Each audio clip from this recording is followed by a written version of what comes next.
오늘 이제 C 예수님께서 기적으로 굶주린 5천 명을 먹이십니다. 제목 다시 한번 읽읍시다. 예수님께서 기적으로 굶주린 5천 명을 먹이십니다. 6장의 내용 중에 15절까지입니다. 자, 서원을 읽을까요? 요한복음에는 7가지 기적이 나타나는데 그중 5천 명을 먹이심과 나사로를 살리신 것이 예수님 생애 중 가장 큰 기적입니다. 그리고 오늘 하는 이 기적이 예수님 생애 중에 기적이 뭐 다 비슷하겠지만 그래도 가장 큰 기적을 꼽으라면 나사로를 살리심. 왜냐하면 죽은 자를 살리신 건 3번이나 살리셨지만은 그 뒤에 영향력이라는 걸 따져서 그렇다 이 말입니다. 그렇게 큰 기적 중에 하나가 오늘 공부하는 내용이에요. 1번 예루살렘에서 갈릴리로 오신 예수님을 큰 무리가 따릅니다.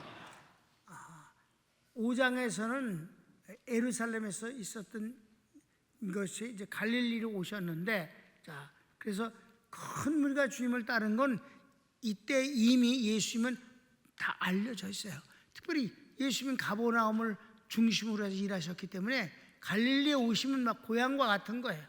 그러니까 많은 사람들이 예수님이 오셨다는 소식만 듣고도 벌써 몰려오는 거죠. 왜? 병든 자들이 많이 낫기 때문입니다. 가로치기 1번. 이유는 그동안 병자들을 고쳐주신 이적을 보았기 때문입니다. 1, 2절을 읽읍시다. 그 후에 예수께서 갈릴리 바다 곧 디베라 바다 건너편으로 가심에 큰 무리가 따르니 이는 병인들에게 행하시는 표적을 봄이러라. 그렇습니다. 2번. 또 다른 이유는 이때는 유월절이 가까워 많은 사람이 이스라엘을 찾아왔습니다. 절기면은 흩어져 있는 유대인들이 뭐 6월절이면 빠지는 사람이 없는 거니까 다 예루살렘 고국을 찾아와서 하나님 예배를 때 6월절부터 시작해서 아주 오래 머무릅니다. 신앙 좋은 사람들은 오순절까지 머물렀다가 가는 거예요.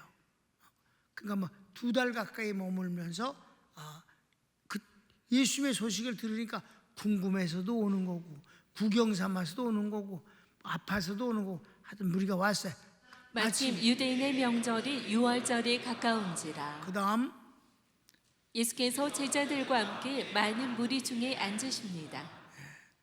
자, 3절과 마가복음 6장을 읽겠습니다. 시작. 예수께서 산에 오르사 제자들과 함께 거기 앉으시니 마가복음은 좀 더 자세히 기록하고 있습니다. 이에 배를 타고 따로 한적한 곳에 갈새 그 가는 것을 보고 많은 사람이 저희인 줄 안지라. 모든 고을로부터 도보로 그곳에 달려와 저희보다 먼저 갔더라. 예수께서 나오사 큰 무리를 보시고 그 목자 없는 양 같음을 인하여 불쌍히 여기사 이에 여러 가지로 가르치시더라. 이 광경이 아주 눈앞에 그려져요.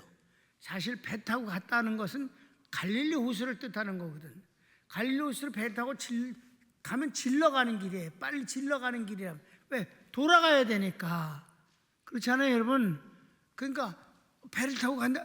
아, 꼬라지가 어디로 가시겠구나. 이게 딱 짐작이 되는 거예요. 그러니까 막 육로로 막 달려가 뛰어서 오히려 주님보다도 먼저 도착하여 벌써 앉아있더란 말이에요. 이때 숫자가 남자만 5천 명이다. 옛날이나 지금이나 지금도 봐 여자가 더 많지. 여자가 많았으니까 최소한 몇몇 명이 되는 건 확실하다. 합쳤을 때. 그렇습니까? 이들이 예수님이 어디로 가시겠다.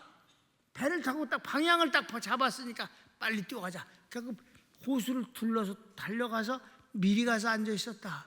이때 주님이 목자 없는 양 같음을 여기시고 그들을 불쌍히 여기시고 복음으로 말씀을 전하셔 가르쳐 주셨다. 이해되셨죠? 2번 큰 2번. 예수께서 제자 빌립에게 물으십니다. 5절 7절에서 뭐 때문에 물으셨을까? 가로치기 1번. 이 많은 사람들을 어떻게 먹일 수 있겠느냐? 빌립에게 물으셨어요. 야, 이 많은 사람들이 이 몇몇 명이 이들이 지금 말씀을 많이 전하시니까 어떻게 됐어요? 점심을 넘겼단 말이에요. 아무도 점심을 먹을 시간이 없었어요. 주님도 다른 성경을 보면 주님과 제자들도 먹을 새가 없어서 점심이 넘어갔다고 그랬어요. 물론 이 사람들은 다 그렇지.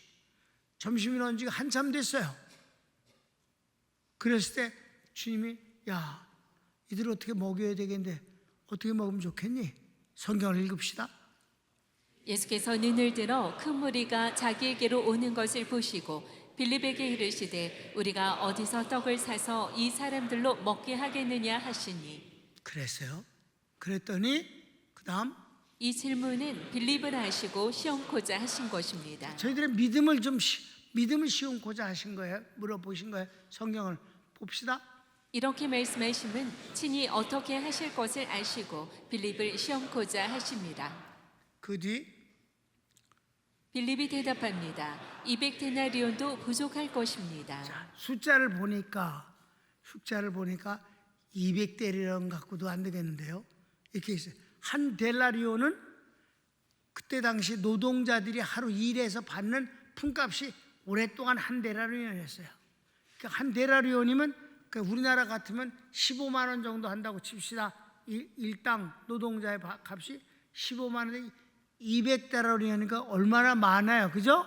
엄청난 돈을 그래야 한 끼니를 떡을 먹을 수 있겠습니다라고 한 거예요. 그랬더니 그 다음에 빌립이 대답하되 각 사람으로 조금씩 받게 할지라도 200데나리온의 떡이 부족하리이다. 배부르게 아니래도 그냥 좀 때울 만하게 줘도 200데나리온이 있어야 되겠습니다. 그랬더니 다른 제자들도 각자 가서 해결하는 것이 좋을 것 같다고 합니다. 그러니까 이게 상식선에서 보면 돈도 없거니와 돈이 없으니까 아무도 돈이 없거니와 돈이 혹 있다 손 치더라도 200데나리온 돈이 있다 손 치더라도 200데나리온 하면 계산은 얼마야? 15만 원씩 200이면 3천만 원인가? 3천만 원? 3천만 원이란 돈이 적은 돈이 아닌데 그게 있다 손 치더라도 가서 떡집에 가서 빨리 만들어 달라. 3천만 원어치 만들어 달라. 3일 걸릴 거다. 그럼 3일 동안 기다리라고 굶어? 그 어떻게? 그러니까 말이 안 된다. 이 돈이 있으면 뭐합니까? 떡을 만들 수가 있겠습니까? 그 떡을 다 만들면 누가 배달합니까? 이거 그 집에서 갖다 주지 않을 겁니다. 이러려면 이제 이틀 새야 됩니다. 그러니까 각자 그냥 가서 각자 그냥 먹는 게 제일 빠르지 않겠습니까? 아주 상식적으로 얘기를 하는 게 맞는 소리지. 성경을 읽어봅시다. 무리를 보내어 두루 촌과 마을로 가서 무엇을 사 먹게 하옵소서. 이게 제일 맞는 말이다 이 말이에요. 그렇게 대답을 했어요. 주님이 원하시는 건 지금 당장 먹여야겠다. 주님의 마음은 그거예요. 이들을 굶게 보낼 수는 없는 거니라. 혹시 가다 기진할까 하노라. 배고파서 너무 힘들면 난 그거 못 보겠다. 지금 먹여 보낼 거야. 이게 하나님 마음입니다. 그러니까 언제나 기적을 결혼에서도 나옵니다만 하나님은 기적을 행하실 때 상대가 항상 있는 거예요. 그 상대는 누구예요? 사랑하는 사람. 그래서 마음이 아파서 기적을 역사하지 않고는 안 되는 그런 사람을 하나님이 하신 하나님의 일을 해서 그를 만족해 해서 돌려보내고 싶다. 이게 바로 주님의 마음입니다. 그래요. 그 다음 예수께서 너희가 먹을 것을 주어라 하십니다. 자, 성경 봅시다. 대답하여 가라사대 너희가 먹을 것을 주라 하시니. 난감한 거야. 야, 너희가 줘. 빨리 줘. 다 줘. 그러니까 제자들이 뭘로 주란 말이야. 이런 소리 하는 게. 그 다음 한 제자가 우리가 200데나리온어치 떡을 사다 먹으리까. 그렇게 대답했어요. 그래, 그 성경을 읽어보면 그렇습니다. 여짜오되 우리가 가서 200데나리온의 떡을 사다 먹이리까. 이런 머리 나쁜 놈이야. 그게 불가능하잖아. 그지? 불가능한데 이딴 소리를 할 수는 해서 무슨 소용이 있겠어요. 그랬더니 주님이 예수께서 너희에게 떡이 얼마나 있느냐. 이게 중요한 거예요. 이게 주님은 어떤 기적을 역사하실 때 근거를 찾으셔요. 믿으시면 아멘. 나사로를 살리실 때 마르다는 퇴짜 먹고 마리아의 믿음을 근거로 해서 살려주셨어요. 모든 거가 근거가 있는 거예요. 살리실 때도 보면 난성 과부의 아들 사는 걸 하나님에 대해서 아주 너무 슬퍼하고 절망을 하고 몸부림치는 것이 그 아들을 살리시게 된 근거예요. 아멘.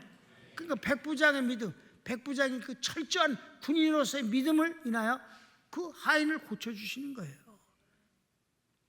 회당장 야이로의 딸이 죽은 거 하나님 앞에 그가 회당을 바쳤어요. 들여서 근거가 되는 거예요. 무엇인가가 근거가 되는 거예요. 사모함이 있든지 뭘 드렸다든지 간절함이 있다든지 이런 하나님이 그 역사하실 만한 근거를 내 보이는 것이 중요하다. 그냥 주세요 그건 그지. 안 돼. 그건 안 돼. 근거가 있어야 되는 것이다. 하나님이 역사하실 수 있는 근거를 우리는 항상 갖고 있다. 그게 중요한 거지요. 거지는 안 돼. 주님은 사람을 동정해서 뭘 준 적이 없어요. 사랑해서 보내신 거예요. 여기 5천 명이 동정해서 모인 게 아니라 사랑하는 사람이 굶주려서 갈 수는 없다는 거지. 사랑하는 사람이 제일 중요한 대상임을 아시기 바랍니다. 하나님이 NGO 아니야. 우리 여기는 NGO 한 명도 못 와. NGO는 뜯어다 나눠주는 사람이요. 선교사는 뜯어다 나눠주는 게 아니라 후원받아서 복음을 전하는데 그냥 선물을 줄 뿐이야. 공산주의 나눠주는 거하고 선교사가 나눠주는 건 다른 거예요. 주님은 나눠주시지 사랑하는 사람을 주시는 거예요. 주님은 사랑하는 사람만 주셔. 잊지 말아요. 주님의 이적은 꼭 사랑하는 사람에게 베푸시는 거예요. 주님이 성경에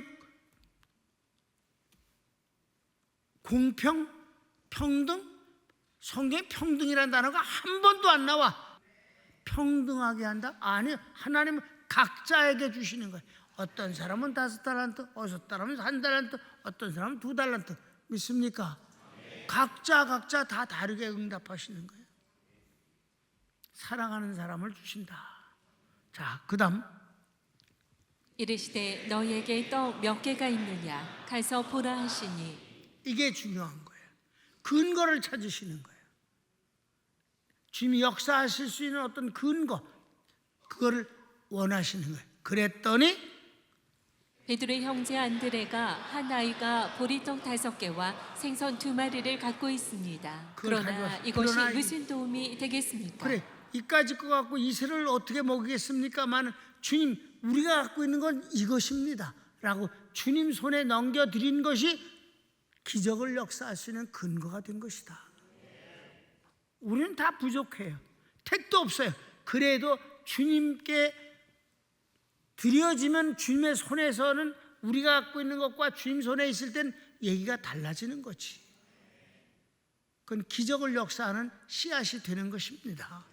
제자 중 하나 곧 시몬 베드로의 형제 안드레가 예수께 여짜오되 여기 한 아이가 있어 보리떡 5개와 물고기 2마리를 가졌나이다. 그러나 그것이 이 많은 사람에게 얼마나 되겠습나이까? 오케이, 그랬어요. 그래서 4번 예수께서 기적을 행하십니다. 예수께서 그랬더니 기적을 행하신 거예요. 간단해서 주님이 자연스럽게 일하시는데 인간 편에서 보면 그건 기적이 되는 거야. 주님은 기적을 하려고 막 폼을 잡고 기압을 넣고 이안 이런 거 안 했어. 그냥 주님이 하시면 그게 기적인 거야. 창조주시니까. 그럼 주님이니까 기적이 편하신 거야. 우리는 그런 거 못해. 그분이니까 자연스럽게 하실 수 있는 일이, 주님의 일은 다 인간 편에선 기적이야.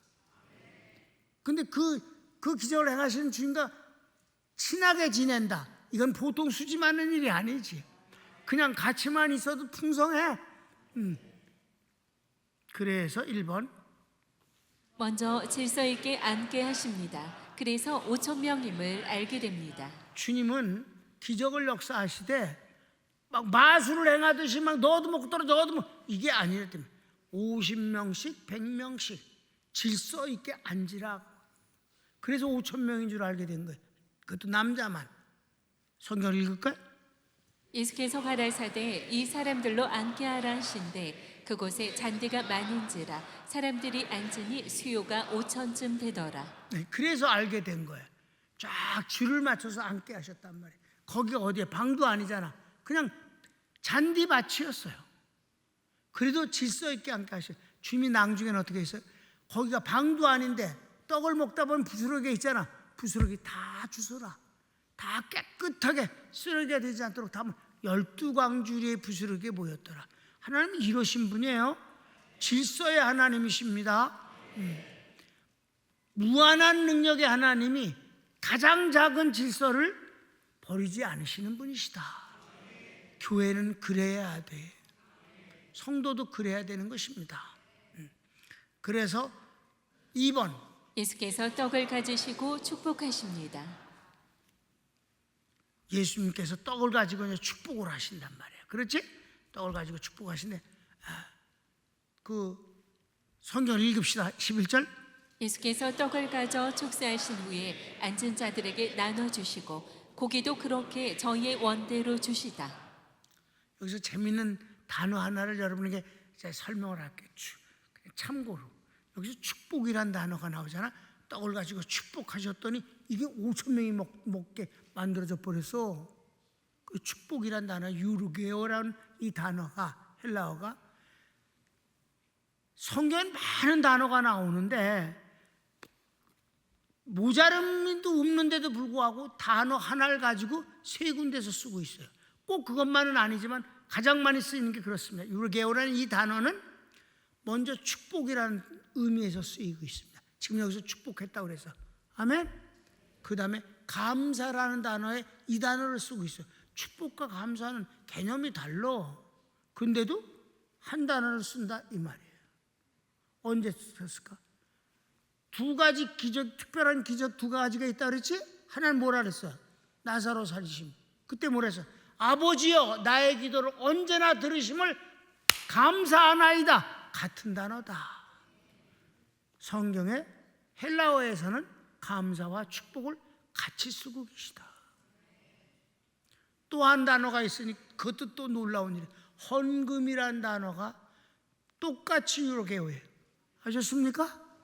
그래서 우리가 성경을 보면 고린도서에 뭐라 했어요? 하나님은 인색함으로나 억지로 드리지 말지니 헌금은 미리미리 준비하여야 참년보 다우니라. 즐거움으로 드리는 자를 하나님은 기뻐하시느니라. 헌금. 그래서 이 축복은 여러 군데서 나오는데 그 성만찬 때 축복하는 바 축복의 잔, 축복하는 바 축복의 떡은 이럴 때도 같은 단어예요. 그 다음에 로마서에서 뭐라 그래? 가보지도 않은 로마에다가 내가 너희를 축복하노라. 그때도 같은 단어다. 축복, 감사, 헌금이 같은 단어를 쓰고 있다.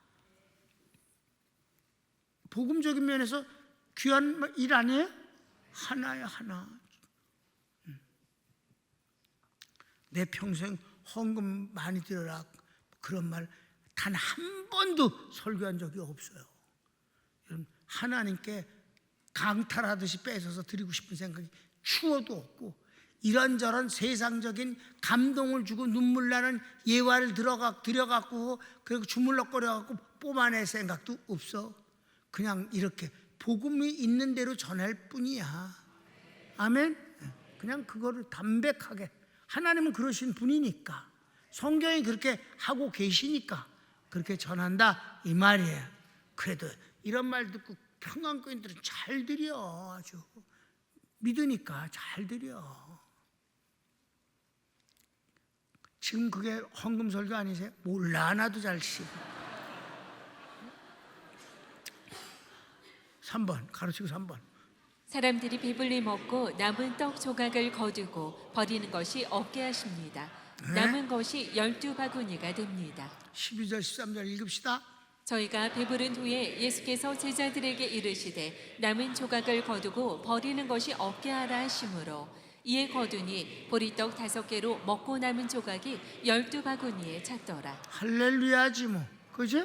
드디어 하나님이 원하시는 대로 배불리 먹여서 보냈다 이 말이에요. 그랬더니 5번 마지막 5번 사람들이 예수님을 그리스도라 하며 억지로 왕으로 삼으려 하나 예수님은 혼자 산으로 떠나십니다. 이랬더니 이제 사람들이 어떻게 이럴 수가 있느냐. 근데 여러분, 제 보리떡 5개 하고 생선 2마리, 이 생선 2마리가 이때 이후로 이제 베드로가 고기를 잡았을 때 이후에부터인데 있지만 갈릴리의 그 호수인데 이 고기가 제일 많아요. 그걸 베드로 고기라고 그래요. 성지순례 가면 반드시 한 끈인 이 베드로 고기로다가 점심을 먹게 돼 있어요. 이게 바로 그 고기다. 이렇게 먹는 넓적한 붕어가 생긴 거든. 근데 난 여러 번 먹었는데 맛은 그저 그래요. 고급 고기가 아니야. 민물에 있는 고기니까 보통 그거를 튀겨서 주고 그래요. 그저 그래. 그런데 잘 들어요. 생선 2마리가 그 베드로고라는 고기, 그 다음에 보리떡이라고 그래서 보리떡, 아주 검소한 떡이야. 맛 없는 떡이야. 보리개떡이라고 그러잖아. 어? 그 보리떡. 찹쌀떡이 아니야. 어? 뭐 이게 시루떡도 아니야. 그냥 거시기한 떡이야. 그럼 주님이 기적을 일으켰는데 보리떡이 찹쌀떡이 됐을까? 아니야. 그냥 보리떡이야. 생선도 그거였어. 하나님의 기적이라는 것이 인간이 욕심을 내는 것을 채우는 것이 아니라 하나님의 마음이 전해질 뿐인 것이다. 그냥 보리개떡이 많아졌을 뿐이고 생선도 그게 많아졌을 뿐이지 참치가 된 건 아니다 이 말이에요. 집 나간 며느리가 전화를 해놓으면 돌아온다며.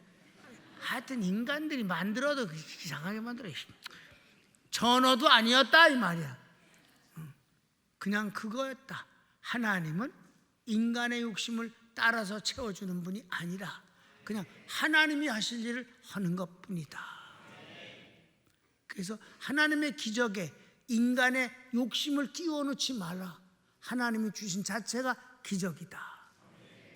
내게 그것을 주셨으면 그것은 내게 최고의 선물로 받아들이면 되는 거예요. 남하고 비교할 것 없는 거예요. 나는 이미 하나님이 내게 최고를 주셨다고 믿으면 되는 거야. 그게 바로 하나님의 축복을 받는 아주 근사한 사람의 기본적 신앙입니다.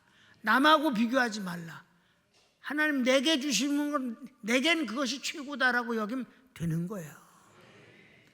그래서 여러분이 내가 하나님의 축복을 받았는지를 확인하고 싶으면 간단하다고 그랬어요. 이재용이하고 비교하면 안 되지. 그건 도둑놈이야. 그럼 보리개떡 갖고 별거 다 만들어 달라는 것 같아. 나는 누구하고 비교를 하게 되느냐. 내가 옛날에 살 때 나하고 비슷한, 여러분 친구는요 비슷한 사람끼리 친구 되는 거예요. 너무 격차가 되면 그게 어려워요. 피차가 어려워져요. 조심스럽고 힘듭니다. 그러니까 비슷한 사람끼리 어울리게 되거든. 그 비슷한 사람하고 어울렸던 사람이 지금 헤어졌는데 10년, 20년이 지난 뒤 그 사람들을 지금 어떻게 되었는가를 비교해 보면 내가 축복을 받았는지 안 받았는지를 알 수가 있는 것입니다. 그건 분명합니다. 여러분 형제들하고 비교해 보면 됩니다. 하나님이 여러분 축복해 주신 걸 확인할 수 있으면 아멘 하십시오. 아멘. 억지로 하지 말아. 억지로. 아닌 사람은 가만히 있어. 좋아진 사람만 아멘. 아멘. 정말이에요. 그건 확실하게 됩니다. 내가 우리 교회에 어떤 사람이 말썽을 부리고 나갔다면 못 오지. 근데 이사를 갔기 때문에라든가 멀리 생활이 이렇게 그런 생활을 해서 움직였어. 멀리 있었어. 사모했어요. 보고 싶어 했어. 그러다 환경이 다시 교회에 나올 수 있는 환경으로 바뀌니까 기쁨으로 왔어요. 맨 앞자리에 앉아서 은혜 받습니다. 근데 딱 2사람이 그런 적이 있어요. 50년 목회 중에 2사람이 그런 사람이 있었어요. 근데 낭주에 찾아온 거예요. 목사님, 아무래도 저는요 다시 나가서 축복을 받고 난 뒤에 와야 될 것 같아요. 내가 그러죠. 그럴 일은 없을 겁니다. 마음이 불편하면 나가도 됩니다. 그러나 그것을 그냥 받아들이고 신앙생활 하는 것이 더 좋아질 수 있는 기회도 됩니다. 대부분은 그냥 머물면서 그냥 살면서 그 간격이 좁혀지게 되는데, 자기도 모르게 옛날에 친했던 사람들인데 어울렸었는데 10년이 지난 뒤에 다시 만났더니 격차가 돼서 대화가 불편스러워. 자긴 옛날 그대로 머물러 있는데 평강교회로 올라가 있어. 여기 그 차이가 금방 느껴진다 이 말이에요, 대화 속에서. 그래서 불편하다는 거예요. 그럼 편안하게 하라. 그래서 두 사람이 도로 나갔어요. 그런데 이래서 좀 목사님 축복받았고 다시, 축복은 여기 있는데 귀신이 어디 가서 받아? 근데 내가 그러지, 그럴 일은 없을 거야. 그러니까 그거 마음이 불편하다는 느끼는 것 자체가 당신의 일종의 치료받아야 할 질병이다. 심적 질병이다. 근데 그게 안 낫고 불편하면 편한 대로 해라. 그래서 둘이 나갔어. 50년 중에 그래서 나간 사람이 2명이야. 이건 큰 차이가 돼. 그러니까 성도들은 자기는 받았는지도 모르는데 괜히 그 인간이 그따위 짓 한단 말이야. 자격지심 갖고 비교의식 갖고. 그래서 축복은 자기도 모르게 점점 좋아지는 것이다. 근데 이건 딴 사람에게만 해결하는 게 아니라 선교지에 있는 선교사들도 다른 선교사들하고 여러분이 비교돼서 좋아져야 이것도 똑같이 적용되는 복음이야. 근데 여러분의 양심껏 대답해야 돼. 양심껏 대답해서 이 세계 선교 신학 연구원에 회원이 돼서 10년이 지났다. 그럼 지금쯤이면 차별이 나야 된다 이 말이야. 확실히 차별이 나게 나는 복을 받았다 생각하면 아멘. 욕심으로 아멘하면 안 돼. 고백으로 아멘이 돼야지. 진짜 고백으로 아멘입니까? 그렇대잖아. 아니 선교사님들이 뭐하러 거짓말하겠어. 좋아. 하나님이 하신 거니까 하나님 하신. 여러분, 우린 복음 말로써 근사하게 꾸며서 적당하게 얼버무려서 지나가지 않습니다. 스타일 자체가 까발리는 스타일이니까. 정확한 것이 중요한 거고 정직한 것이 중요합니다. 정직해야 제대로 된 기도가 나오는 거예요. 꾸미면 기도가 거짓말이 되는 겁니다. 자, 그래서 결어를 읽읍시다. 예수님의 이적 행하심에는 변함없는 원칙이 있습니다. 첫째, 이적 행하심에는 상대가 있습니다. 상대가 있어야 되지. 혼자 하나님 심심해서 한번 해보고 그러면 안 된단 말이야. 응? 밤에 자다가 일어나서 주님 병원에 가셔야 돼. 절대 그런 일은 없어. 반드시 상대가 있는데 그 상대는 항상 사랑하는 사람이에요. 사랑하는 사람이 안타깝거나 첫 번째 이적은 뭐예요? 결혼식에 초빙받았는데 포도주가 떨어져. 벌써 깊은 밤이야. 포도주를 어디 가서 사? 문 다 닫았는데. 그런데는 밤을 새워서 하거든요, 이 결혼식이라는 게. 그러니까 사랑하는 사람이 당혹스럽고 어쩔 줄 몰라 할 때 주님이 그것도 몰래 물로써 포도주를 만들어 주셨다. 상대가 꼭 있어야 된다. 그것은 아무나가 아니다. 사랑하는 사람이다. 그 사랑하는 사람이 어렵고 힘들 때 그렇게 하는 거예요. 그래서 내용을 봅시다. 병자, 배고픈 사람들, 태풍 가운데 두려운 사람들, 죽은 자 등입니다. 이런 사람들이 상대가 있을 때 주님은 하나님의 일을 하시는 것이 인간 눈에는 기적이 되는 것이다. 두 번째는 둘째, 이들은 인간이나 세상의 힘으로 해결할 수 없는 상황에 있습니다. 그래야 하나님이 도우실 수 있는 거지. 세 번째는 셋째, 주님의 이적은 이익을 남기십니다. 반드시 주님의 이적은 이익을 상대에게 이익을 막 풍성히 남겨주시는 것이 주님의 기적이다. 세상의 기적은, 귀신의 기적은 속이는 거예요. 귀신이 지난 날을 기가 막히게 알아맞혀요. 실제 알아맞힐 수 있습니다. 귀신도 이적을 행하거든. 지난 날을 알아맞히니까 사람들은 지난 날을 이렇게 쪽집게 가지 알아맞히니 앞날도 맞출 수 있지 않겠는가라고 미리 짐작을 하고 그를 신뢰하고 의지합니다. 내일은 어떨까요? 이때 귀신이 하는 일은 꼭 어려운 일을 예언해 줍니다. 그 12월에 재수가 붙었는데 아주 안 좋은 수가 붙었어. 이렇게 공갈을 친다면 협박을 해. 좋은 거로 말하는 게 아니야. 그럼 어떻게 하면 좋겠습니까? 구술해야지. 이지랄하는 거야. 이제 거기서 돈 버는 거야. 이게 이제 홀랑 뜯기는 거야. 이적을 사람의 일을 손해를 보게 하고 두려워하게 하고 겁나게 해서 종을 만드는 거예요. 주님의 이적은 축복이고. 아멘. 무슨 얘기냐? 하나님의 이적은 복을 주시는 거예요. 마귀하고 세상의 이적은 훑어가는 거야. 그래서 뭐라고 해서 성경에 도적이 오는 것은 도둑질하고 죽이고 멸망시키는 것뿐이요, 내가 온 것은 양으로 생명을 얻게 하고 더 풍성히 얻게 하려는 것이다.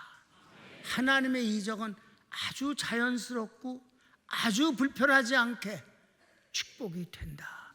그것이 쌓이고 쌓이면 점점 좋아지게 된다. 그래서 크게 한 것이 없어도 괜찮아요.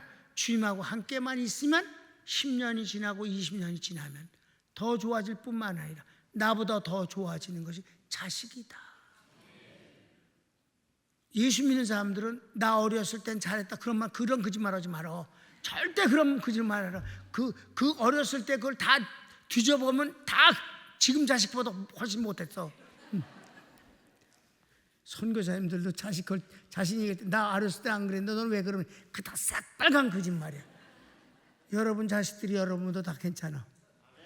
거봐 괜찮다잖아. 그렇습니다. 네 번째, 넷째, 주님의 이적의 씨앗은 인간의 작은 믿음입니다. 그렇습니다. 가장 작은 믿음을 주님 앞에 보일 때 주님은 그 믿음 가지고 기적을 역사하신다. 그래서 오늘 본문에서는 아이의 떡 5덩어리와 생선 2마리입니다. 그게 바로 5,000명을 먹이고 12광주리가 남은 기적의 씨앗이었다. 손을 모읍시다. 사랑하는 여러분, 그리고 우리 선교사님들, 오늘의 자그마한 하나님 앞에 보이는 하나님이 쓰실 만한 것이 하나님이 기쁨으로 역사하시는 기적의 씨앗이 되는 것을 잊지 마십시오. 하나님 살아가면서 자주자주 우리 하나님의 응답을 받기를 원합니다. 다 같이 주여 한번 부르기도 합시다. 주여.